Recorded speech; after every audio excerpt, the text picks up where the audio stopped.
ನಮಸ್ಕಾರ ವೀಕ್ಷಕರೇ. ಹಲವು ಆಯಾಮಗಳಲ್ಲಿ 2024ರ ಚುನಾವಣೆಯನ್ನ ಸೀರಿಯಸ್ ಆಗಿ ತೆಗೆದುಕೊಂಡಿರೋ ಬಿಜೆಪಿ ಬಹಳಷ್ಟು ಪ್ರಯೋಗಗಳನ್ನ ಮಾಡ್ತಾ ಇದೆ. ಗೆಲುವು ಕಷ್ಟ ಅನಿಸೋ ಕ್ಷೇತ್ರಗಳಲ್ಲಿ ಒಂದು ರೀತಿಯ ಪ್ರಯೋಗ ಆದ್ರೆ, ಗೆಲುವು ನಿಶ್ಚಿತ ಆಗಿರೋ ಕ್ಷೇತ್ರಗಳಲ್ಲಿ ಇನ್ನೊಂದು ರೀತಿಯ ಪ್ರಯೋಗಗಳನ್ನ ಮಾಡ್ತಾ ಇದೆ. ಈ ಪೈಕಿ ದೆಹಲಿಯಲ್ಲಿ ಕೇಂದ್ರದ ಮಾಜಿ ಸಚಿವೆ ದಿವಂಗತ ಸುಷ್ಮಾ ಸ್ವರಾಜ್ ಅವರ ಪುತ್ರಿಯನ್ನ ಕಣಕ್ಕಿಳಿಸಿರೋದು.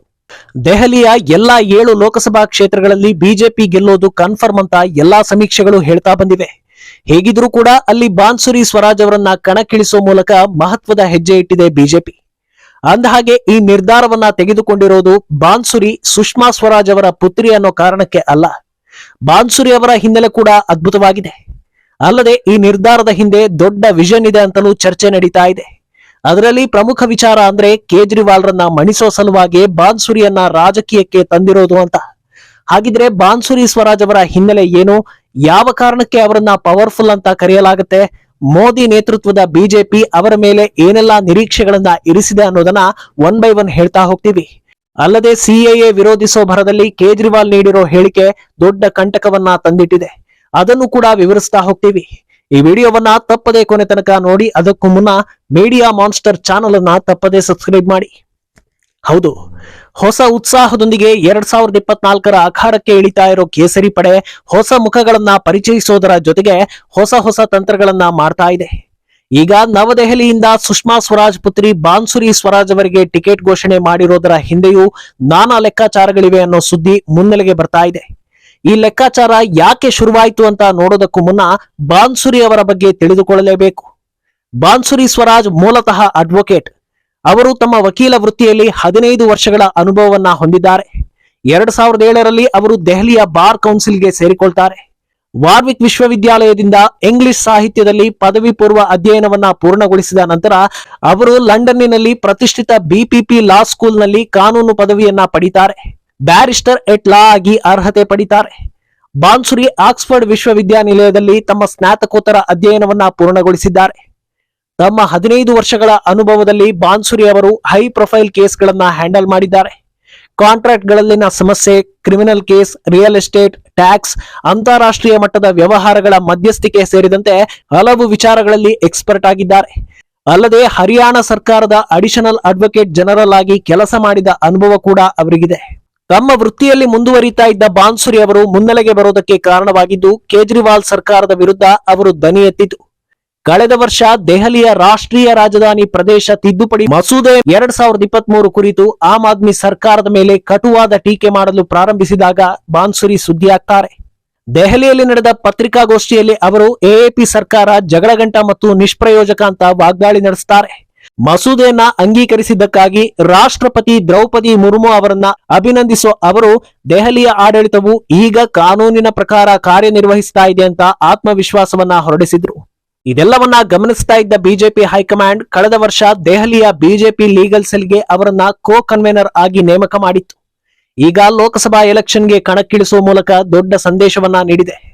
ಇನ್ನು ಈ ನಿರ್ಧಾರದ ಹಿಂದೆ ಫ್ಯೂಚರ್ ಪ್ಲಾನ್ ಇದೆ ಅನ್ನೋದನ್ನ ಹೇಳಿದ್ವಿ. ಅದೇನಂದ್ರೆ ವಿಧಾನಸಭೆಯಲ್ಲಿ ಬಾನ್ಸುರಿ ಅವರನ್ನ ಬಿಜೆಪಿಯ ಸಿಎಂ ಫೇಸ್ ಮಾಡ್ತಾರಾ ಅನ್ನೋದು. ಹೌದು, ಕಾನೂನು ವಿಚಾರಗಳಲ್ಲಿ ಬಾನ್ಸುರಿ ಯಾವ ಮಟ್ಟದಲ್ಲಿ ಎಕ್ಸ್ಪರ್ಟ್ ಅನ್ನೋದು ಅವರ ಟ್ರ್ಯಾಕ್ ರೆಕಾರ್ಡ್ ಹೇಳ್ತಾ ಇದೆ.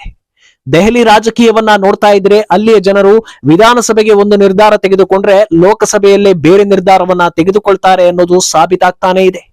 ಬುದ್ಧಿವಂತರಿರೋ ಸ್ಥಳದಲ್ಲಿ ಕೇಜ್ರಿವಾಲ್ರನ್ನ ಕಟ್ಟಿ ಹಾಕಬೇಕು ಅಂದ್ರೆ ಬ್ರಿಲಿಯಂಟ್, ಅದರಲ್ಲೂ ಕಾನೂನಿನ ವಿಚಾರದಲ್ಲಿ ಎಕ್ಸ್ಪರ್ಟ್ ಆಗಿರುವವರನ್ನೇ ಮುಂದೆ ತರಬೇಕು. ಈ ನಿಟ್ಟಿನಲ್ಲಿ ಬಾನ್ಸುರಿ ಸರಿಯಾದ ಅಭ್ಯರ್ಥಿ ಅನ್ನೋ ಲೆಕ್ಕಾಚಾರದಲ್ಲಿ ಬಿಜೆಪಿ ವರಿಷ್ಠರಿದ್ದಾರೆ ಎನ್ನಲಾಗ್ತಾ ಇದೆ.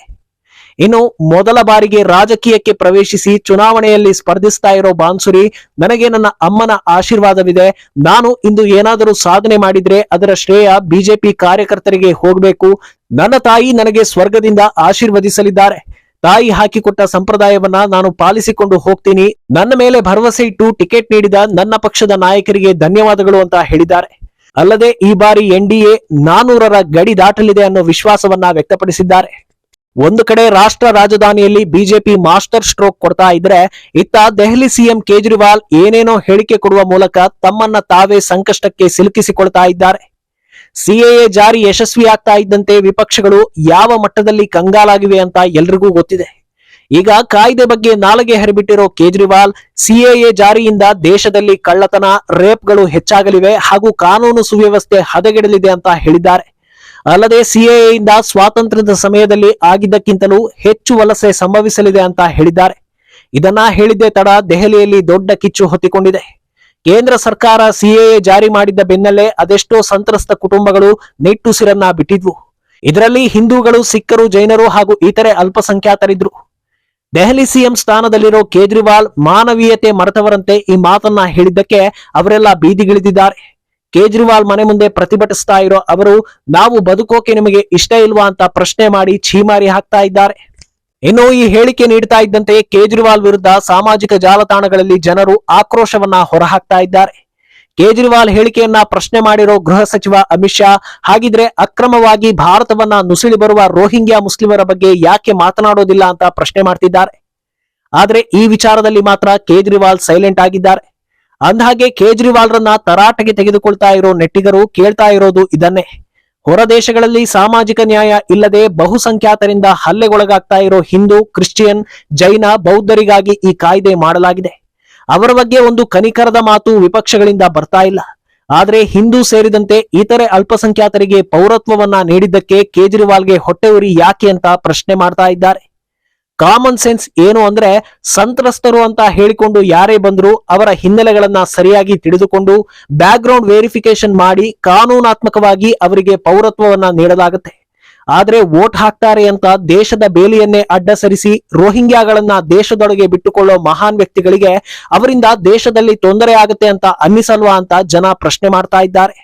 ಇದಿಷ್ಟೇ ಅಲ್ಲದೆ ಸಿಎಎ ಅರ್ಥ ಮಾಡಿಕೊಂಡಿರುವ ನಾಗರಿಕರೆಲ್ಲರೂ ಈ ಹಿಂದೆ ಕೇಜ್ರಿವಾಲ್ ಇದರ ಬಗ್ಗೆ ಹೇಳಿದ್ದ ಸುಳ್ಳುಗಳನ್ನೆಲ್ಲ ವಿಡಿಯೋ ಸಮೇತ ಹರಿಬಿಟ್ಟು ಜನರನ್ನ ಜಾಗೃತಿ ಮಾಡೋ ಕೆಲಸ ಮಾಡ್ತಾ ಇದ್ದಾರೆ. ಇನ್ನೊಂದೆಡೆ ಕಾಂಗ್ರೆಸ್ ಹಾಗೂ ಇತರೆ ವಿಪಕ್ಷಗಳು ಸುಳ್ಳು ಹರಡಿಸುವುದನ್ನ ಮುಂದುವರೆಸಿದ್ರು. ಸೋಷಿಯಲ್ ಮೀಡಿಯಾ ಹಾಗೂ ಇಂಟರ್ನೆಟ್ ನಲ್ಲಿ ಸರಿಯಾದ ಮಾಹಿತಿಗಳು ಜನರಿಗೆ ಸಿಗ್ತಾ ಇರೋದ್ರಿಂದ ವಿಪಕ್ಷಗಳ ಹುನ್ನಾರ ಫಲಿಸ್ತಾ ಇಲ್ಲ ಅನ್ನೋ ಮಾತುಗಳು ಕೇಳಿ ಬರ್ತಾ ಇವೆ. ಇನ್ನು ತಮಾಷೆಯ ವಿಚಾರ ಅಂದ್ರೆ ತಮಿಳುನಾಡು ಸಿಎಂ ಸ್ಟಾಲಿನ್, ಪಿಣರಾಯಿ ವಿಜಯನ್ ನಮ್ಮ ರಾಜ್ಯದಲ್ಲಿ ಸಿಎಎ ಜಾರಿಯಾಗುವುದಕ್ಕೆ ಬಿಡೋದಿಲ್ಲ ಅಂತ ಕೂಗಾಡ್ತಾ ಇದ್ದಾರೆ. ತಮಾಷೆ ಏನಂದ್ರೆ ಪೌರತ್ವ ನೀಡೋದು ಕೇಂದ್ರ ಸರ್ಕಾರದ ಜವಾಬ್ದಾರಿ, ಅದಕ್ಕೂ ರಾಜ್ಯಗಳಿಗೂ ಸಂಬಂಧ ಇಲ್ಲ ಅನ್ನೋದು. ಅಲ್ಲದೆ ಈ ಕಾನೂನು ಪ್ರಮುಖವಾಗಿ ಅನ್ವಯಿಸೋದು ಜಮ್ಮು ಕಾಶ್ಮೀರ ಹಾಗೂ ಈಶಾನ್ಯ ರಾಜ್ಯಗಳಿಗೆ. ನಿಮಗೂ ಇದಕ್ಕೂ ಏನ್ರೋ ಸಂಬಂಧ, ಸ್ಟುಪಿಡ್ ಅಂತ ಉಗಿದಿದ್ದಾರೆ ಬಿಜೆಪಿಯ ಹಿರಿಯ ನಾಯಕ ಸುಬ್ರಮಣಿಯನ್ ಸ್ವಾಮಿ. ಪದೇ ಪದೇ ಕೇಂದ್ರದ ಯೋಜನೆ ಹಾಗೂ ಕಾಯ್ದೆಗಳ ಬಗ್ಗೆ ಸುಳ್ಳು ಸುದ್ದಿ ಹರಡಿಸೋ ಕೇಜ್ರಿವಾಲ್ರನ್ನ ಬಿಜೆಪಿ ಆಂಟಿ ಹಿಂದೂ ಅಂತ ಕರೆದಿದೆ. ಅದ್ಯಾಕೋ ಗೊತ್ತಿಲ್ಲ, ದೇಶದ ಹಿತಾಸಕ್ತಿಗಾಗಿ ಕೇಂದ್ರ ಸರ್ಕಾರ ಯಾವ ನಿಲುವನ್ನ ತೆಗೆದುಕೊಂಡ್ರು ಅದನ್ನ ವಿರೋಧಿಸೋದ್ರಲ್ಲಿ ಕೇಜ್ರಿವಾಲ್ ಮೊದಲು ನಿಂತಿರ್ತಾರೆ. ಇದೇ ಕಾರಣಕ್ಕೆ ಜನರ ದಿಕ್ಕು ತಪ್ಪಿಸೋ ಕೇಜ್ರಿವಾಲ್ರನ್ನ ಕೆಳಗಿಳಿಸಬೇಕು ಅಂತ ಬಾನ್ಸುರಿ ಸ್ವರಾಜ್ರನ್ನ ಮುಂದೆ ಬಿಡೋದಕ್ಕೆ ಚಿಂತಿಸಿದೆ ಬಿಜೆಪಿ. ಈ ಪ್ಲಾನ್ ವರ್ಕ್ ಆಗುತ್ತಾ ಇಲ್ವಾ ಅನ್ನೋದನ್ನ ಕಾದು ನೋಡ್ಬೇಕು. ಈ ಬಗ್ಗೆ ನಿಮ್ಮ ಅಭಿಪ್ರಾಯ ಏನು ಅನ್ನೋದನ್ನ ತಪ್ಪದೆ ಕಾಮೆಂಟ್ ಮೂಲಕ ತಿಳಿಸಿ.